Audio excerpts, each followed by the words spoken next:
ఆశయాలు పుణికిపుచ్చుకున్నటువంటి పరిటాల శ్రీరామ్ రాప్తాడు నియోజకవర్గం తెలుగుదేశం పార్టీ అభ్యర్థిగా ఈ ఎన్నికల్లో పోటీ చేస్తున్నారు. శ్రీరామ్ ఎన్నికల ప్రచారాన్ని ఏ విధంగా కొనసాగిస్తున్నారు, ప్రజల యొక్క ఆదరాభిమానాలు ఏ విధంగా చూరగొంటున్నారనేది మన చెంత పరిటాల శ్రీరామ్ ఉన్నారు, అడిగి తెలుసుకుందాం. సార్ చెప్పండి సార్, పరిటాల ఆశయాలను పుణికిపుచ్చుకున్నారు. నిన్న మొన్నటి దాకా ఆ తల్లి చాటున పిల్లవాడుగా ఉన్నటువంటి శ్రీరామ్ గత ఎన్నికల్లో చక్రం తిప్పాడు. మరి ఈసారి నేరుగా ఎన్నికల్లో పోటీ చేస్తున్నారు. ఈ పోటీ రాప్తాడు నియోజకవర్గంలో ఎలా ఉంటుంది, మీ ప్రచార కార్యక్రమం ఎలా జరుగుతుంది, ప్రజల ఆదరాభిమానాలను ఏ విధంగా చూరగొంటున్నారు? బాగుందండి. ఈరోజు గ్రామాల్లోకి వెళ్తున్నప్పుడు ఇంతకుముందు జరిగిన అభివృద్ధి కార్యక్రమాలు కావచ్చు, చంద్రబాబు నాయుడు గారి నుంచి పార్టీ నుంచి వచ్చిన మనకు పథకాలు కావచ్చు, అవన్నీ బ్రహ్మాండంగా ఈరోజు ప్రజల్లోకి వెళ్ళినాయి.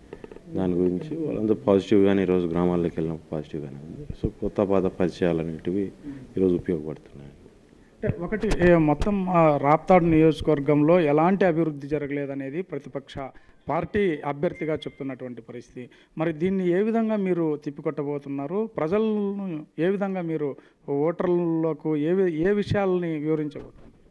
అభివృద్ధి జరగలేదనే దానికంటే ఆయన ఏం అభివృద్ధి చేస్తాడు అనే దాన్ని చెప్తే బాగుంటుందండి. ఏం అభివృద్ధి జరగలేదన్నంత మాత్రం ఆయన చెరువులో ఆయన 30 ఎకరాలు పంట పండిస్తున్నాడు. ఈరోజు చెరువులో నీళ్ళు తీసుకోగలిగాము. ఆ రకంగా ఇంకా మొత్తం అన్ని ఊర్లోనూ సీసీ రోడ్లు కానీ ఈ రకంగా మొత్తం ఆల్మోస్ట్ అయిపోతున్నాయి. ఆరొకరు మిగిలే ఉంటాయి, మిగిలిపోకుండా ఏముండవు. ఆ ఒకటి ఇష్యూస్ పెట్టుకొని ఇది మాట్లాడడం అపోజిషన్ క్యాండిడేట్ కాబట్టి ఇంకా ఆయన చేస్తాడు. దాని బదులు ఆయన ఏం చేస్తానో చెప్పడం ఇంకా మంచిదేమో. అభివృద్ధి జరగలేదు అనేదానికన్నా గ్రామాల్లోకి వెళ్ళి చెప్పమనండి, ఏం పాయింట్ తీసుకొని చెప్పగలుగుతాడు. పరిటాల రవీంద్ర వారసుడిగా మీ యొక్క ప్రధాన ప్రచార అస్త్రాలు ఏంటి? మీరు ఎమ్మెల్యేగా గెలుపొందితే మీ యొక్క లక్ష్యం ఏంటి? ఇప్పటికే పేరు డ్యామ్కి నీళ్లు తీసుకొచ్చేటువంటి విషయాలు అయితే ఇవన్నీ ఇప్పటికే జరిగిపోయినాయి. మీరు ప్రత్యేకంగా ఎలాంటి టార్గెట్తో ప్రజలకు వెళ్ళబోతున్నారు? ప్రత్యేకమైన టార్గెట్ అంటే ఇప్పటివరకు ఏవైతే మనకు ఇవి తీసుకొచ్చారు ప్రాజెక్ట్స్ అవన్నీ కంప్లీట్ చేసుకోవడము, ముఖ్యంగా ప్రజల్ని కుటుంబపరంగా అభివృద్ధి చేసుకోవడము, ఈ రకమైనవన్నీ ఉంటాయి.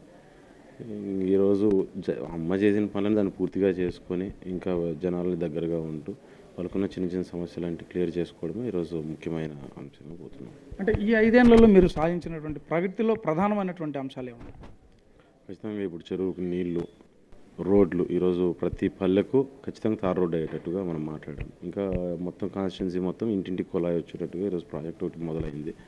ఇవన్నీ ఏంటంటే 5 ఏళ్ళుగా రాష్ట్ర వెనుకబాటుతనం కావచ్చు, ఫైనాన్షియల్ ఇబ్బందులు కావచ్చు, ఇవన్నిట్లో కూడా ఇవన్నీ ఎక్కడ తగ్గుకోకుండా మనం స్టాండ్ తీసుకోవడం జరిగింది.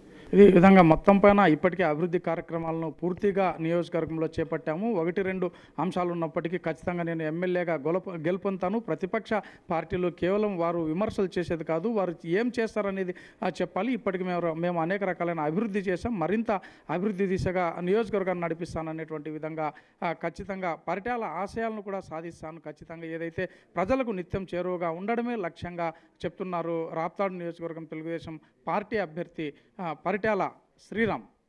విజువల్ జర్నలిస్ట్ బాబ్జాన్తో Rasool, 99 TV, Anantapuram. Hello, this is your Nandu. Please do subscribe to New Waves Media.